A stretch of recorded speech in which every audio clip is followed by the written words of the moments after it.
हर साल हम 8 मार्च को अंतर्राष्ट्रीय महिला दिवस मनाते हैं। यह एक प्रतीक है कि महिलाओं को भी उतना ही हक है आगे बढ़ने का, काम करने का, जितना हक पुरुषों को है। हमारे देश में कई महिलाएं हुई जिन्होंने ऐसे ऐसे काम किए हैं जिससे देश का नाम ऊंचा हुआ है, जैसे इंदिरा गांधी जो देश की प्रथम महिला प्रधानमंत्री थी, द्रौपदी मुर्मू जो देश की प्रथम आदिवासी महिला राष्ट्रपति है।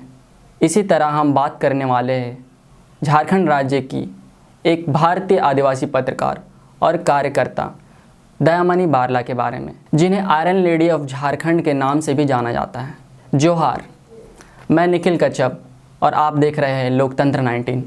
दयामनी बारला का जन्म गुमला जिले के कामडारा प्रखंड के बरहरा गांव में हुआ था। सर्टिफिकेट में दर्ज तिथि के अनुसार उनका जन्म 11 दिसंबर 1962 में हुआ था। दयामनी बारला के पिता जूला बारला गांव में खेती करते थे और अपने परिवार का भरण पोषण करते थे, लेकिन क्षेत्र के अन्य आदिवासियों की तरह उनकी ज़मीन को साहूकार ने उनके अंगूठे का निशान एक कोरे कागज पर लिया और उनकी सारी ज़मीन अपने नाम कर ली।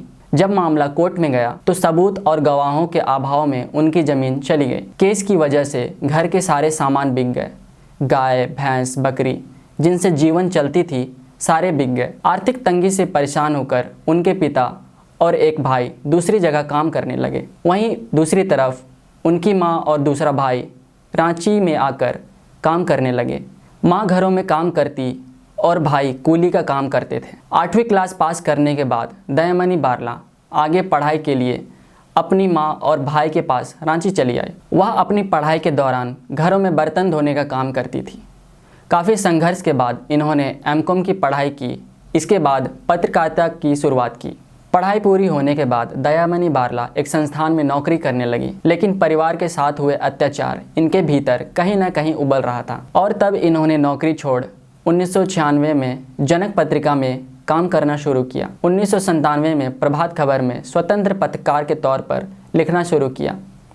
बारला एक चाय की दुकान की मालिक है और उसे चलाती है, जो उनके पत्रकारिता कार्य और करियर में प्रभावी ढंग से समर्थन देती है। उन्होंने इस व्यवसाय को सोच समझकर चुना, क्योंकि चाय की दुकान ऐसी जगह है जहां लोग इकट्ठा होते हैं और सामाजिक मुद्दों पर चर्चा की जाती है। दयामनी बारला ने झारखंड के कई मुद्दों पर लिखा। दयामनी बारला ने सबसे पहले 1995 में कोयल कारो आंदोलन में भाग लिया। फिर धीरे धीरे इन्होंने झारखंड के कई अहम मुद्दों पर अपनी लड़ाई जारी रखी। दयामनी बारला ने आसलर और मित्तल की नगरी में जमीन अधिग्रहण के खिलाफ मोर्चा खोला। जबरा डैम बनने में भी कई गांव की ज़मीनें जा रही थी।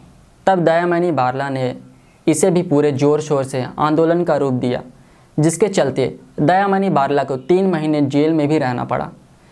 जेल से निकलने के बाद भी उन्होंने अपना आंदोलन जोर शोर से जारी रखा।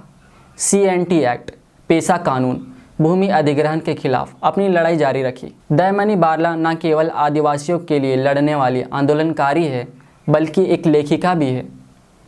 उन्होंने कई सारी किताबें भी लिखी हैं, जिनमें से विस्थापन का दर्द, इंच ज़मीन नहीं देंगे, 2 दुनिया, किसानों की ज़मीन की लूट किसके लिए, पार्ट 1, पार्ट 2 आदि हैं। दयामनी बारला को उनके कामों और उपलब्धियों के लिए कई पुरस्कार मिले, जिनमें बारला ने 2000 में ग्रामीण पत्रकारिता के लिए काउंटर मीडिया अवार्ड और 2004 में national foundation for India fellowship 2013 में वह एक अंतर्राष्ट्रीय गैर सरकारी संगठन कल्चरल सर्वाइवल द्वारा स्थापित एलन एल लुत्ज स्वदेशी अधिकार पुरस्कार की प्राप्तकर्ता थी। 2023 में मैसाचुसेट्स लोवेल विश्वविद्यालय द्वारा उन्हें ग्रीले पीस स्कॉलर नामित किया गया था। दयामनी बारला ने अपनी ज़िंदगी के 30 साल आदिवासियों के हक और अधिकार को दिलाने में बिता दिए। 62 साल की उम्र में भी दयामनी बारला की आवाज़ और शब्दों में आज भी वही आग है जो उनके शुरुआती दौर में हुआ करती थी। ना इन्होंने थकना सीखा, न झुकना। निरंतर आदिवासी और झारखंडी हितों के लिए इस उम्र में भी लड़ रही है और सरकार चाहे जिसकी भी हो, सभी को आईना दिखाने का काम कर रही है।